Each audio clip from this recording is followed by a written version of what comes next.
भैया जबदियत सफात बजौन बोलता ही पीछे ले जात हो। आवाज सफात बा।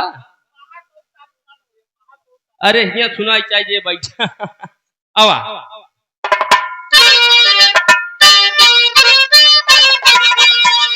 कि जय हो मुरलीधर गोपाल लीला की आली है बाल बाल बाके कृपा दृष्टि सब होते भगत निहाल।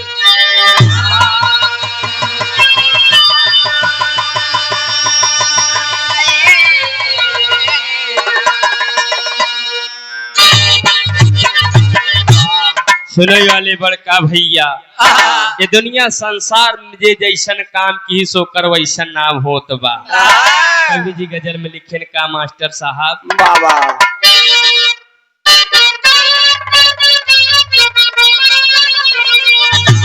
ये हमारे गुरुजी स्वर्गीय राम कला सहदो जी गावत रहे कैसे कि एक बात मोरी सजनी आज दुनिया में नहीं आ लेकिन याद ताजा हो जाता बाबू बाबा कि एक बात मोरी सजनी गठिया लाया चरिया में बात मोरी सजनी गठिया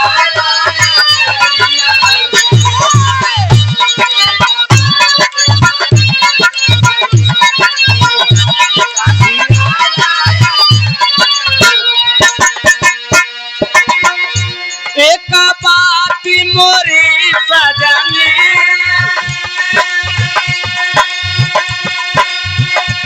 गठिया लाया चलिया में बिना मोल के बिकी जईबू बिना पैसा के बिकी जईबू माया के बजरिया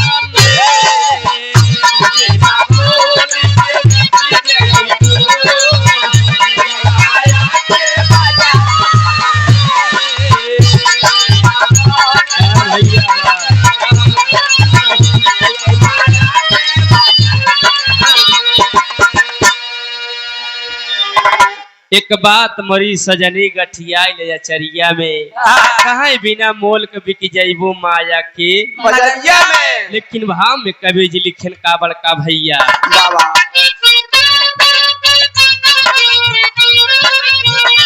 सोदामा श्याम यारी सोदामा श्याम यारी गावत बाजमा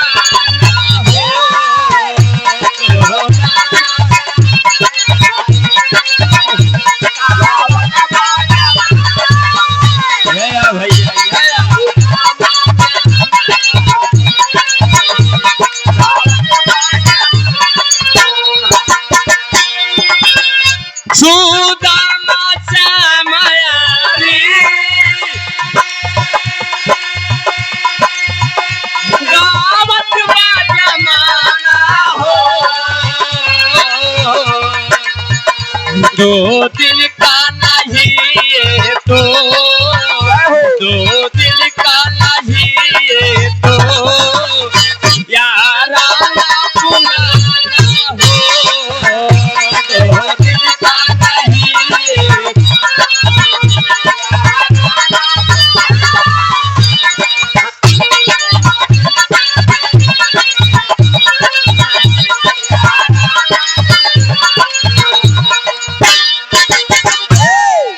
सुदामा श्याम यारी गावत बा जमाना हो बाबा दो दिन का नहीं ये तो याराना पुराना हो।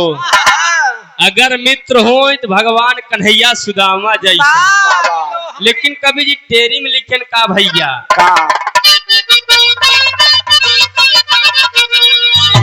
भगत के बस में श्यामो बस गए भैया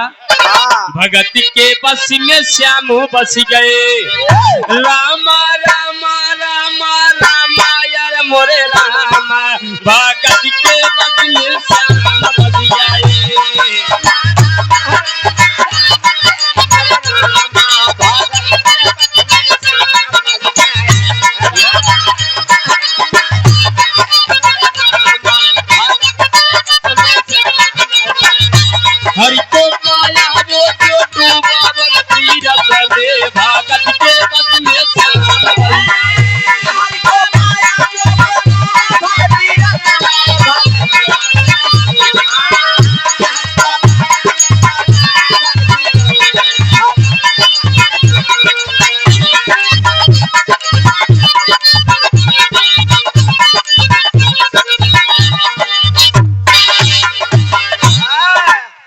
जिसको पाया वो जो डूबा भक्ति रस में, दुनिया संसार में जे जेकर पूजा की सी उनकर बड़ा नाम होत बा। कहानी के शुरुआत से बा, आप सब गौर करिए बड़का भैया।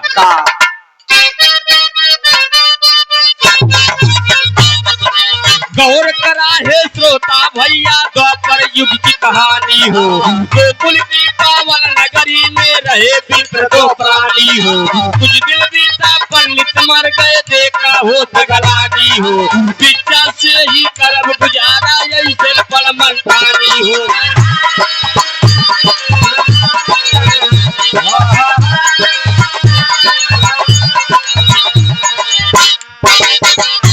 कहानी बा द्वापर युग के।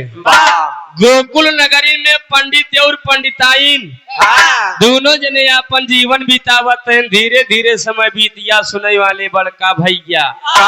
एक औलाद नाई बाटे। ओए मालिक ओए परमात्मा का बड़ी भक्ति करता प्रभु। अगर हमारो एको लड़किया होते, हमारो बुढ़ाई पार हो जात, हमारा परिवार आगे बढ़त। लेकिन जो ने जीवन में लिखा बा, कर्म में लिखा बा, ओका बाबूजी केहू मिटाए ना पाए। बड़ी भक्ति भाव भजन करत हैं, लेकिन लड़कियां नाई बाटे। धीरे धीरे समय बीतिया, एक दिन पंडित महाराज दुनिया छोड़ के चला गए।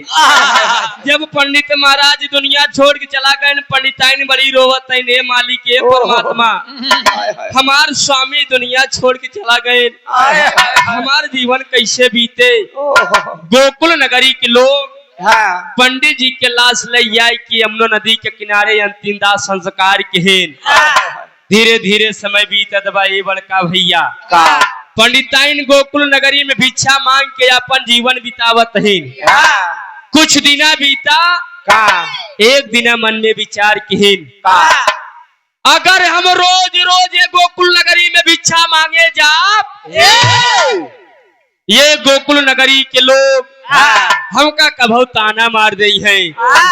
जब हमके ताना मार दई हम सही ने पाओ बे बड़का भैया हो। यह बतिया सोच के पंडिताइन गोकुल नगरी छोड़ के चल दी दूसरे गांव में। जब दूसरे गांव में भिक्षा मांगे जाते होत का बा मास्टर साहब एक लाइन तर्ज बा, तर्जिया बड़ी पुरान बा।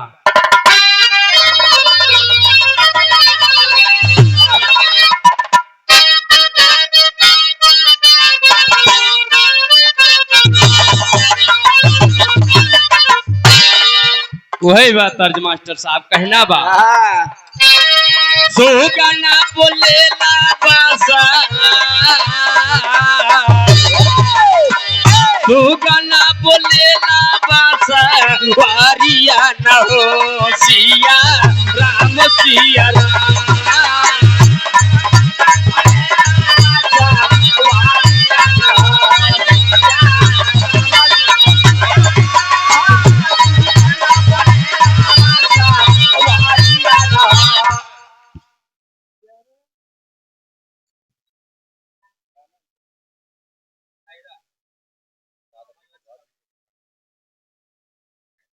ग्राम सभा कैरा की पवन माटी से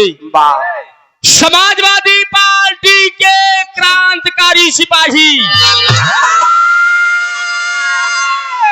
जिला भदोही की पवन माटी से ग्राम सभा कैरा से श्री राजेश कुमार यादव बाबूजी की तरफ से शानदार 101 रुपया के आशीर्वाद, सुंदर पुष्पहार मालिक सुखी रखे, सब हमारा बड़का भैया सुखी रहा है। इतर लेकिन भाव में कवि जी लिखे का, पंडिताइन भिक्षा मांगे चल दिन होत का बा। 5 दिन बीता श्रोता भैया न हो नाही भिकिया बेटा।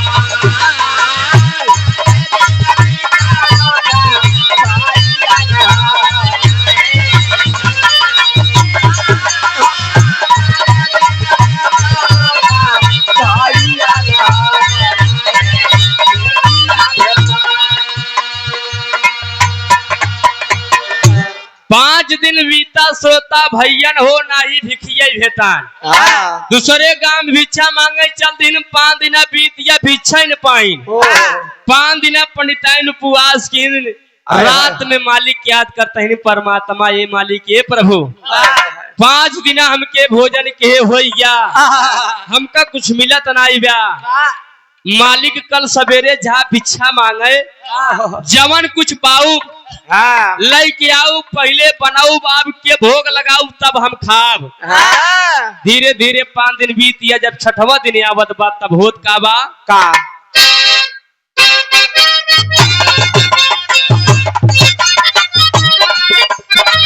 छठा ये दिन 3 मुट्ठी चालवा के पाई के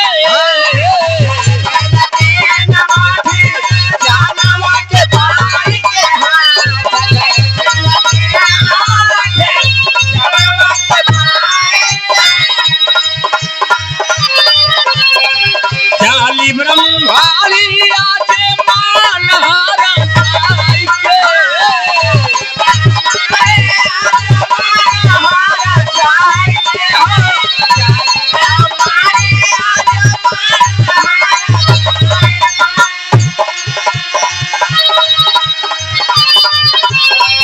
प्रभु के खियाई बपूजी, प्रभु के खियाई बपूजी, पाइया न हो नाही भिकिया भेटा।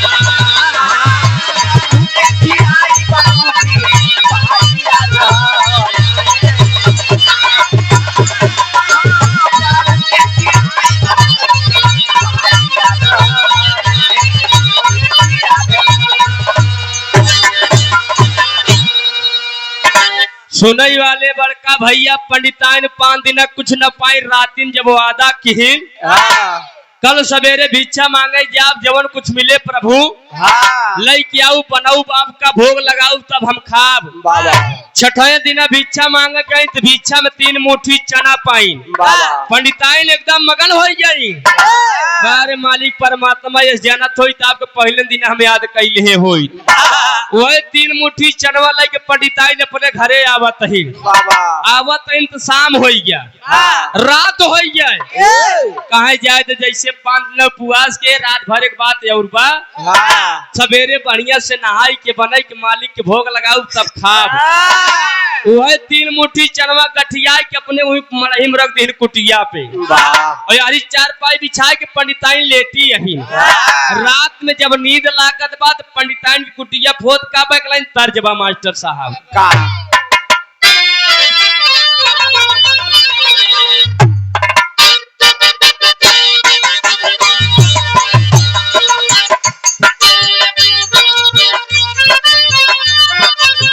एके मल्ला लोग बड़ा लहाई के गावत है।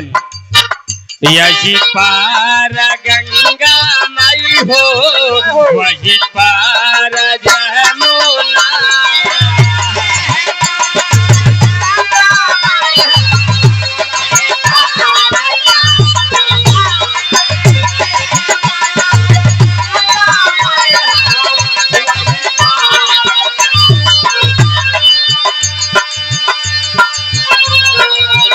यही पार गंगा माई हो,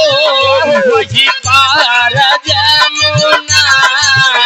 बिचावई में के वटा मोरा रजे हो, तेरा वाडर ले हो।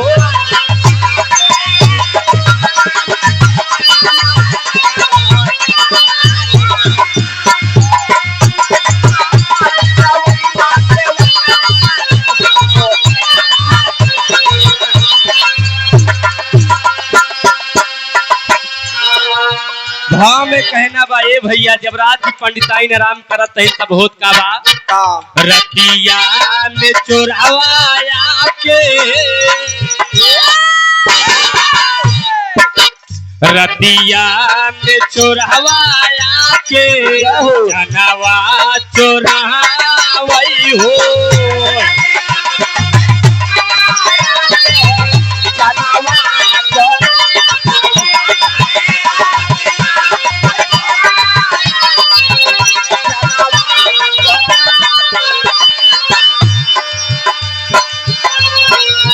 रतिया में चोरावाया के,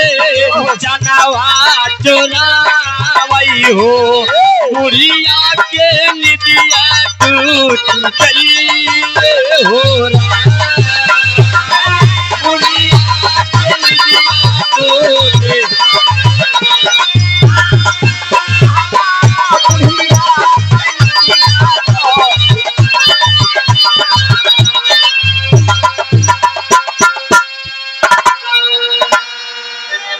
हे भैया जब आधी रात हो तो बाप पंडितान के घरे चोर आई जाए जाए के हेरा तहे कुछ माल पानी मिल जाए हेरत हेरत कुछ न पाए जवन पंडितान 3 मुट्ठी चनवा पाए रहे वही एक चोरे के हाथे में लाग रचे कुरकुरान कहे भैया जितना जल्दी हो सके वे घरे मत से निकल चला कहन का भा माल हाथे लाग गा कहन माल हाथे लाग गा कहन जवन धरे आ मिलिया जाने सोनो ये सरफी या ओका लगी चोर निकल गए कुछ देर बाद जब पंडितान के आंख खुलत बा तो उनका शंका भाग हमारे घरे में केहू न केहू आई रहा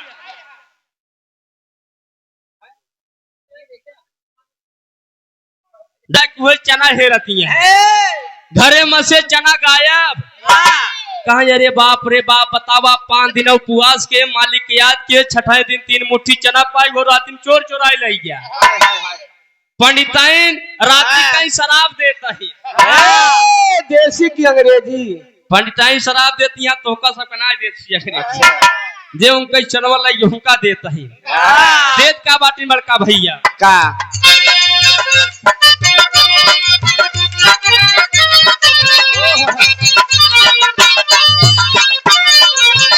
मनवा दुखीता होई के दियली शराब हो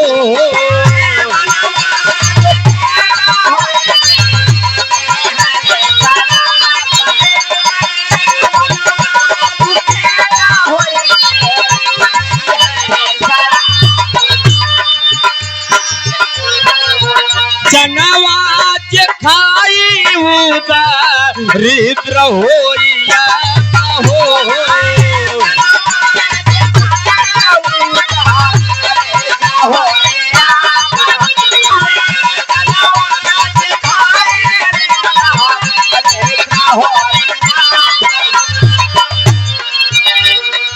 पंडिताई शराब दे दी या हम शराब देता ही जे वे चना के खाए चबाए वो दरिद्र हो जाए ओका कुछ न आटे बाटे यारी पंडिताइन शराब दे दिन जवन चनवा लाइक निकले चोरवाए एक ही आश्रम रान कन भैया चला हुई धाई देवा जाए बाबा एक दुई घरे डाका यू डाई देवा जाए तब लावा जाए मिल बाट के लाई लेवा जाए आश्रम में लई जाए चना धाई देनु आश्रम रहन के कई कवि जी लिखन का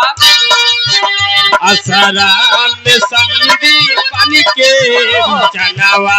चोरावई हो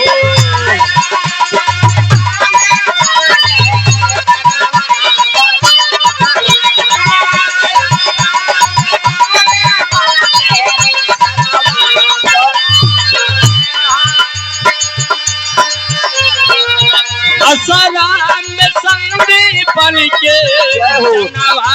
चोरावई हो ये करत का दिलिया रूठ गई हो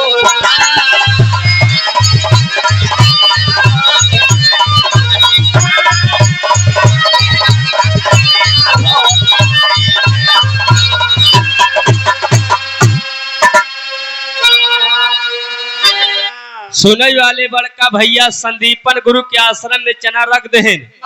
धीरे धीरे सवेर हो कहा अरे बाप रे बाप कहा भैया चले हुए शराब दे दे संदीपन गुरु कहा तब कहा जहाँ धरे बाटी रखे रहा जब जाए शाम की आए हो ले हुए ए बड़का भैया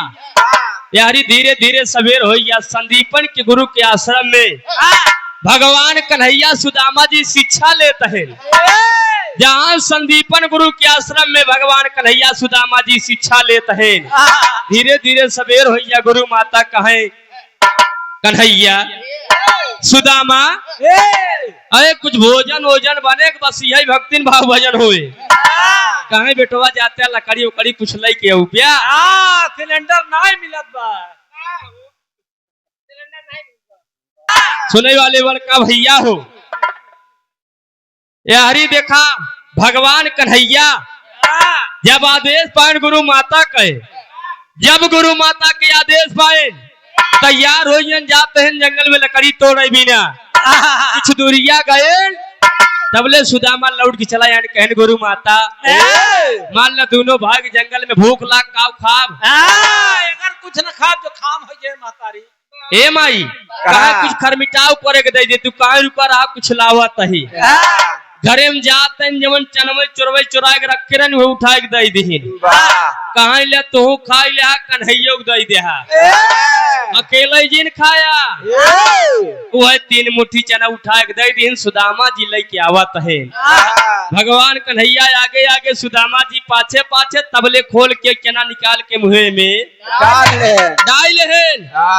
कहीं कहो बतावा हमरे भरे तो बात है अगर कन्हैया जान पाइए नहुक देख पड़े अकेले चबात है लेकिन जब भगवान कन्हैया देखे चलन चना ले वही समय माई शारदा भगवान कन्हैया के जीप पे विराजमान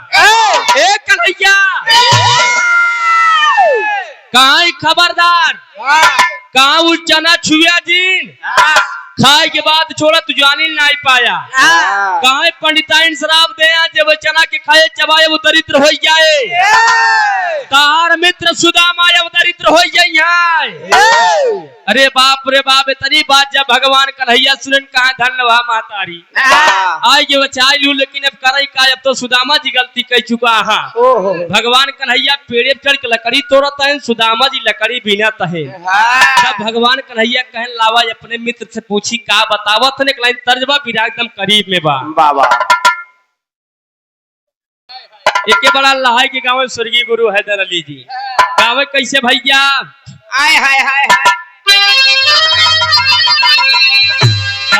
कहना का बात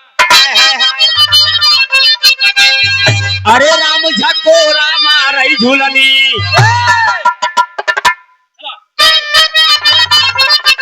अरे राम झकोरा मारई झूलनी ओ हजारी लहराई हो झकोरा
इसी भाव में कहना बा ये बड़का भैया हो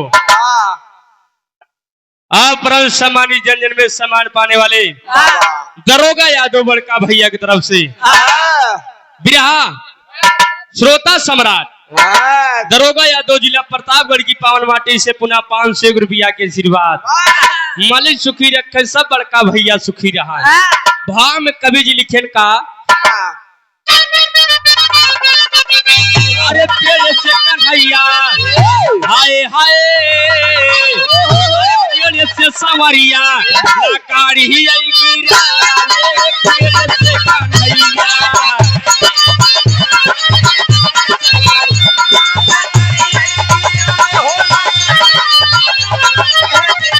कन्हैया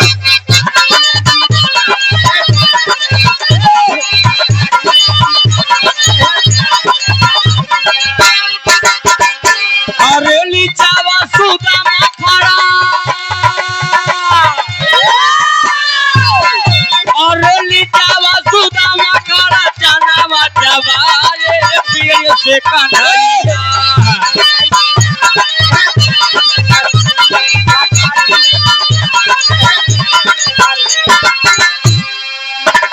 हे भैया चना अकेले चबाता है सुदामा जी भगवान कन्हैया बोल पड़े मित्र सुदामा अरे ये मित्र सुदामा कहन भैया काव खाद चबाते हैं कहा अगर सुदामा कहना अगर बताए दे तो कन्हैया को देख पड़े तो बतावत का बातें बोले है कन्हैया कुछ खात बाटे भाई हो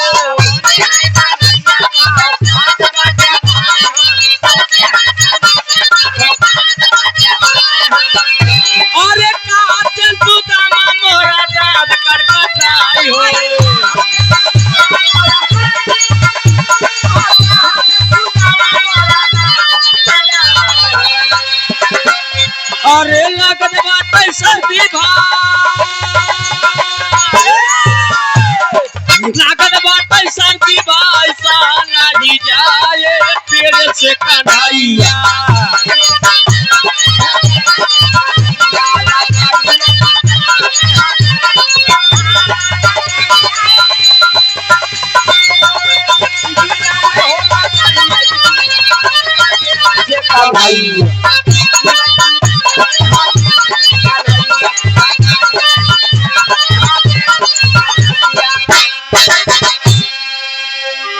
कहाँ कुछ नामित हमरे ठंडी लागत बा वह दतवा हमार कटकटात बा भगवान कन्हैया कहने अपने मित्र से चोरी करते हा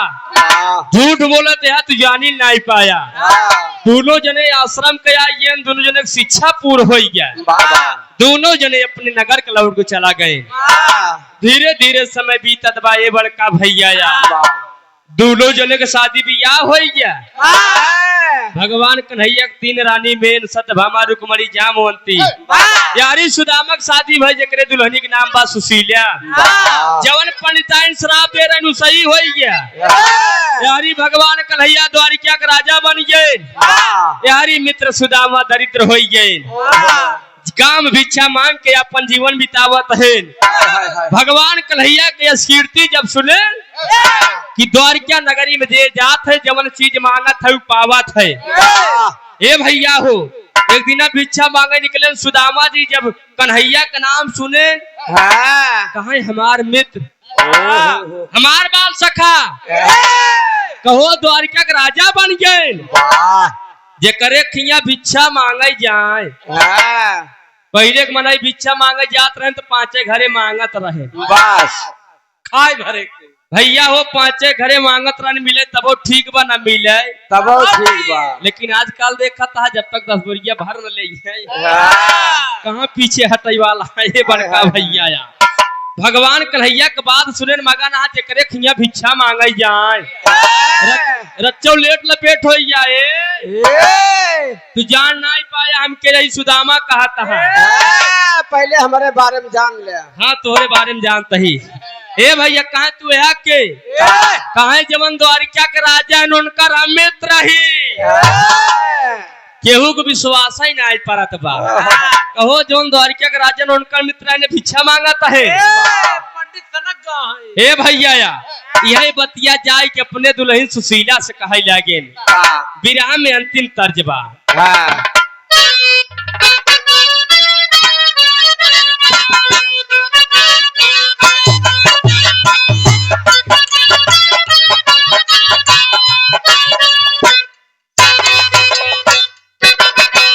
तर्जबा भैया माई कहाई की बेटी नियर दिया भाई हो माई कहाई की बेटी नियर दिया भाई हो बताई कहाई की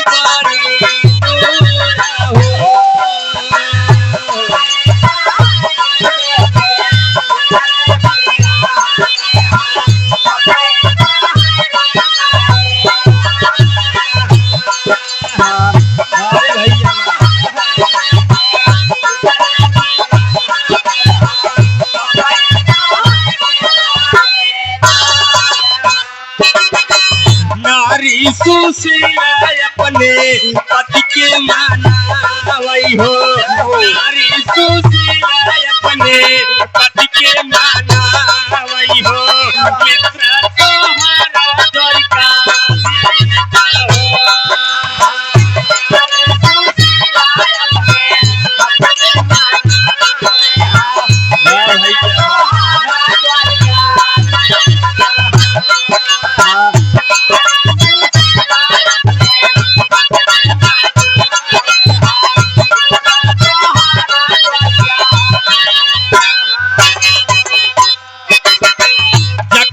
से मिलियावा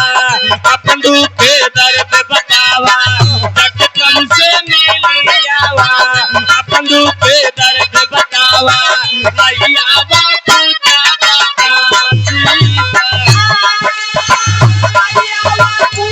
अरे भैया जय हो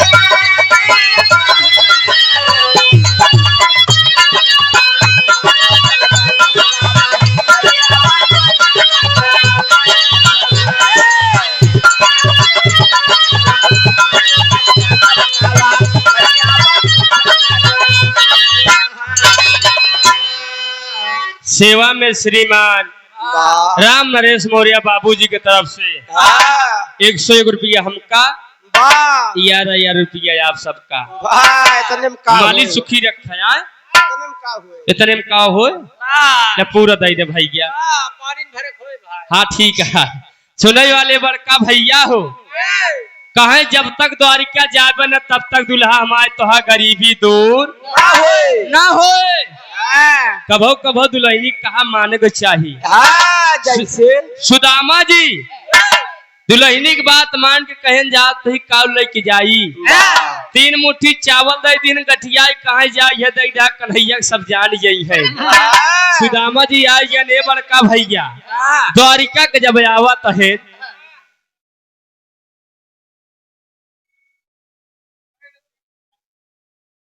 प्रधान सुनने वाले बड़का भैया भगवान कन्हैया से मिले चल दे सुदामा जी। जब द्वारिका नगरी के पहुंचा है, द्वारिका नगरी बगलिया में देखा एक ही नदी बहात बा, जौने नदी के नाम बा गोमती नदी। वाह उन्हीं गोमती माई से हाथ जोड़ के सुदामा जी बड़ा विनती फरियाद करत है। कहना का बा मास्टर साहब, का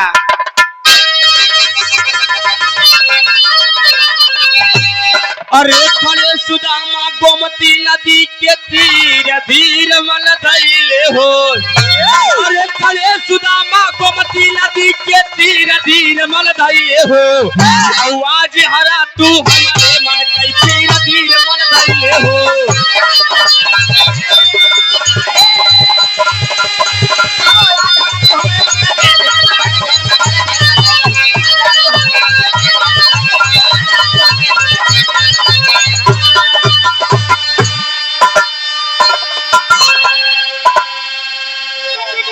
खड़े सुदामा गोमती नदी के तीर धीर मन धैले हो। आज हरा तू हमरे मन के तीर धीर मन धैले हो। बाबा भैया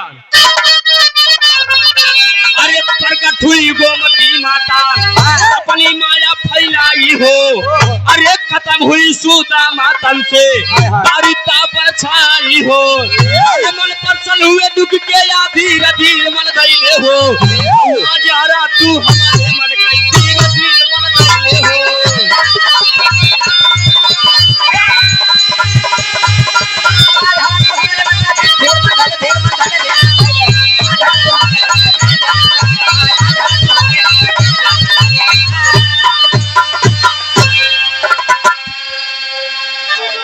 सुदामा जी हाथ जोड़ के माई गोमती से बड़ा विनती करत तान दरिद्र वाला शरीर लेके कैसे जाई। ए बड़का भैया हो माई गोमती प्रकट भई कहा सुदामा जवन पंडिताइन श्राप दे तोरे दरिद्र वाला परछाई लाग भाई गोमती नदी में स्नान कैलिया सब ठीक हो जाए जा द्वारिका का एकदम मगन हो के स्नान कई के सुदामा जी चल दे कहा द्वारिकापुरी में। जब द्वारिकापुरी में जाते हैं तो होत का बा मास्टर साहब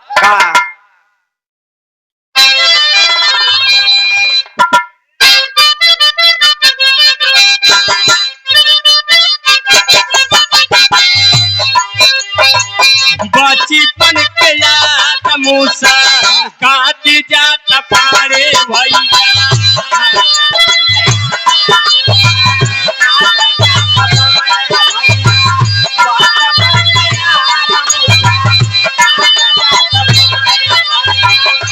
बोले आवाज गई के रोकन पाने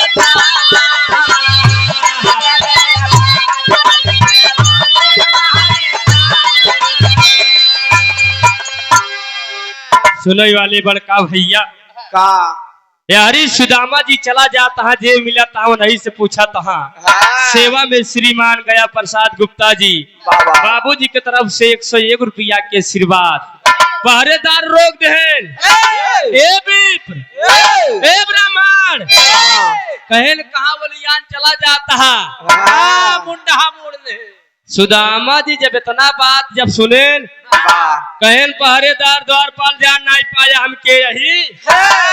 अगर तू जाना होता तो हमका रुकबे न करते। कहन के या भैया हाँ। कहा जवने द्वारिका के राजा ने उनकर मित्र रही जब कहन जवन द्वारिका के राजा ने उनकर मित्र रही सब तारे से लेके ऊपर तक पहरेदार देखा था कहा बतावा पाम खड़ा न आई ब्या आधा धोती पहने आया आधा लपेटे एगो फाट कहे द्वारिका राजा के मित्रन हम नहीं मान सके जाए नहीं देता है सुदामा जी बड़ा उदास हो गए नाक से झरझर आंसू गिरत बा कहा अपने दुल्हन को रोकत रहे लेकिन हमार दुल्हन नहीं मानीन हाथ जोड़ के द्वारपाल से कहत मास्टर साहब कहना वाला टेंड हो गया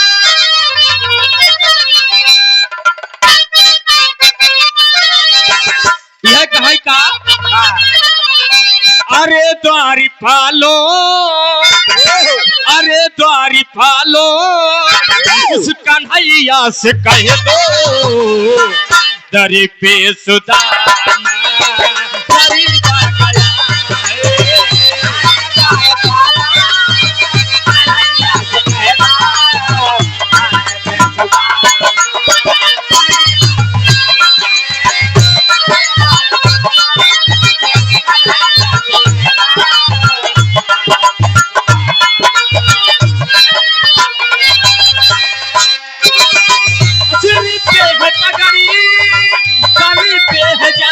बता दो कन्हैया से नाम है सुदामा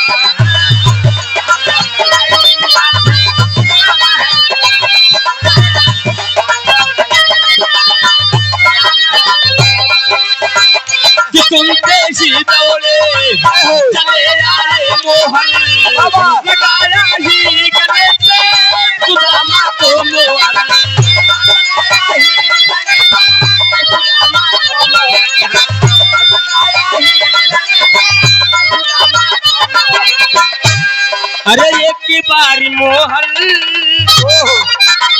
अरे एक बारी मोहन से जा करके कह दो दर पे सुदामा गरीबा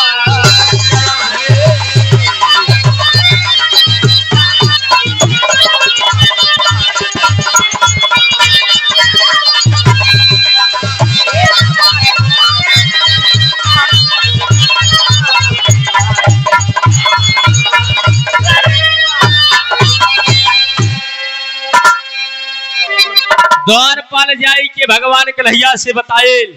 भगवान कन्हैया जब सुदामा के नाम सुने ने बड़का भैया हो हमार बचपन के मित्र हमार बाप सखा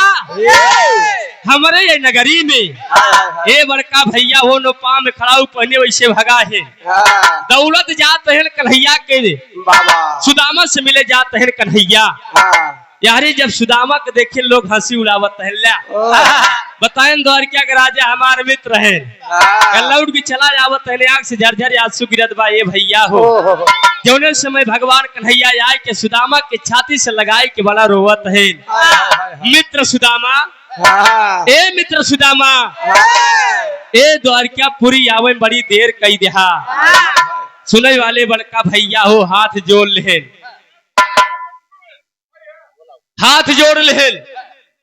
सुदामा जी कहे का बड़का भैया हो कहे कन्हैया हमसे बहुत बड़ी गलती हो गई हमका माफ कर दिया बिना तोहरे मिले जात रहे कहा सभा में आए कि हमारी इज्जत बचाई ले यही बहुत बा अब हम लौट के जाते ही अपने घरे तो से मिले बिना यार रहे मिल ले हम घरे जाता ही तब भगवान कन्हैया कहन मित्र सुदामा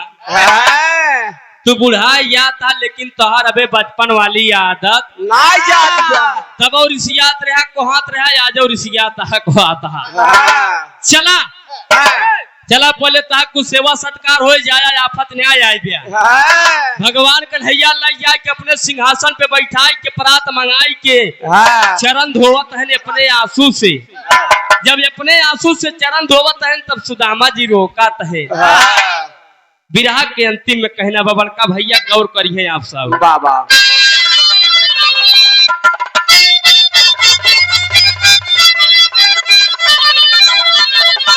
अरे बरसया सुधारा ये भैया बरसया सुधारा अरे जैसे सावन के झड़ी कि धोवैया तू से सुदामा कई चरनावा हरी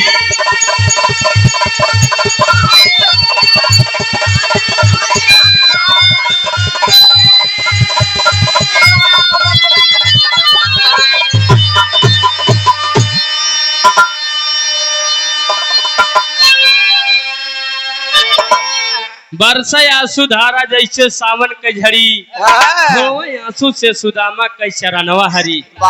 सुदामा जी रोका तहन भगवान कन्हैया चरण धोवा तहन तब भगवान कन्हैया बोल पड़े कहा मित्र सुदामा याद करा हम तो का रोकत रहे लेकिन हमार कहा नाय क्या कहन कब बतावा तहा याद करा वो त्रेता युग में याद करा वो त्रेता युग में जब हमका 14 वर्ष के वनवास भा हमारे साथे हमार छोट भाई लक्ष्मण हमारी धर्म पत्नी सीता तीनों जने गंगा किनारे आए जब कहे केवट भैया सुदामा वही समय तू केवट रहा तो सी हाथ जोड़ के बड़ा विनती के केवट भैया हमका गंगा वही पार पहुंचाई दिया जब तक हमार पाँव ना धोया तब तक अपने नाप ना बैठाया कहा वह तार हम कर्जा उतारा तही कहा जब गंगा वही पार उतार दे हमरे देख कुछ ना रहा ने मुनरी रहा देत रहे वह न ले कहा यह युग में तार हम पाई पाई चुकाई दे सुनई वाले बड़का भैया गौर करिए लिखन का कवि जी काई धोए रहे केवटी अरे धोए रहे केवटी अरे कठौती में पाऊ हो अरे हरी धोए से मिलता बाटे भाऊ हो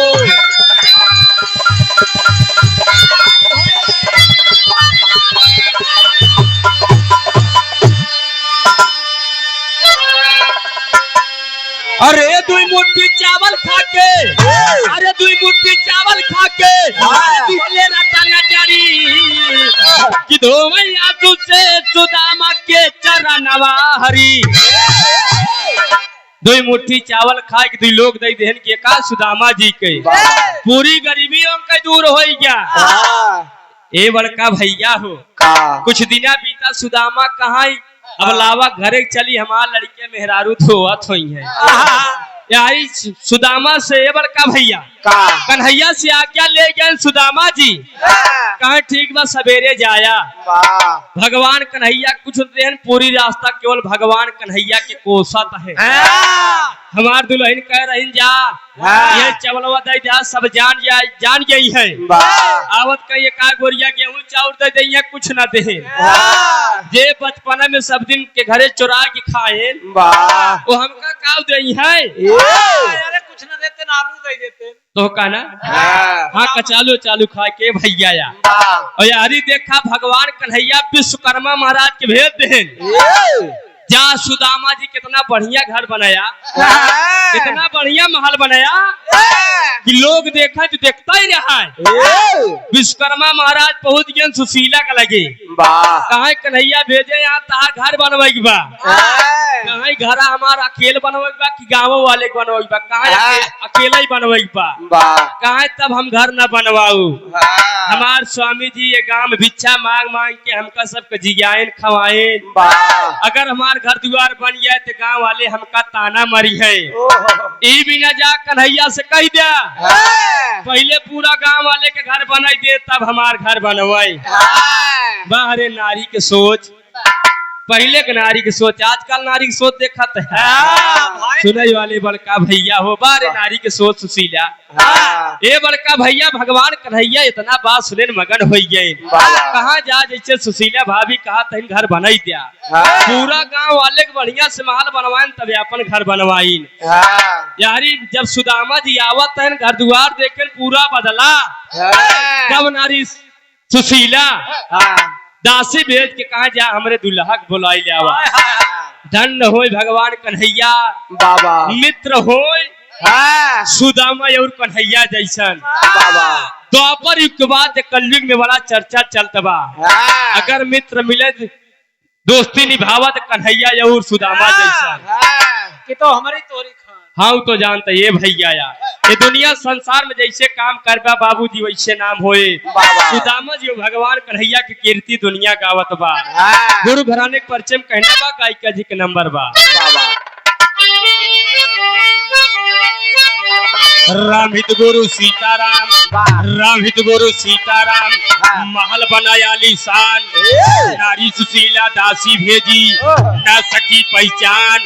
भगत के बस में श्याम बस गए।